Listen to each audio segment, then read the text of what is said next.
Shalom sa inyong lahat.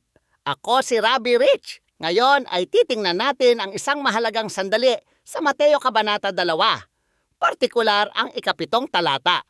Sinasabi ng teksto na lihim na ipinatawag ni Haring Herodes ang mga mago upang itanong kung kailan eksaktong lumitaw ang bituin. Bakit kailangang ilihim ang pag-uusap na iyon? May kalayuan na ang panahon mula nang unang makita ng mga Hudyong pantas ang bituin hanggang sa makarating sila sa Jerusalem. Ginawa ito ni Herodes ng palihim dahil ayaw niyang malaman ng iba na seryoso ang hula tungkol sa isang bagong hari. Sabik din siya na malaman ang eksaktong edad ng bata para mapangalagaan ang kanyang kapangyarihan. Ito ay paalala kung gaano kalayo ang kayang gawin ng tao para protektahan ang sarili nilang kapangyarihan.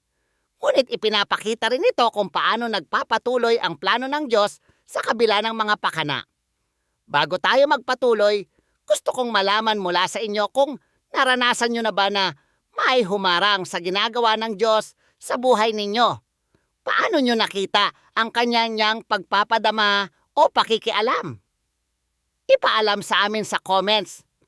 Gusto kong mabasa ang inyong mga kwento. Ngayon, gaya ng makikita sa 8 talata, ang tunay na intensyon ni Herodes ay malayo sa pagsamba. Siya ay isang sinungaling na nagsilbi sa dyablo at inutusan ang mga pantas na hanapin si Yeshua para alisin ang kompetisyon. Ngunit muling namagitan ang Diyos at binigyan ng babala ang mga pantas sa isang panaginip na dumaan sila ng ibang ruta pa uwi. Ito ay nagpapatunay na ang Diyos ay laging aktibo sa paghahayag ng kanyang kalooban sa kanyang bayan.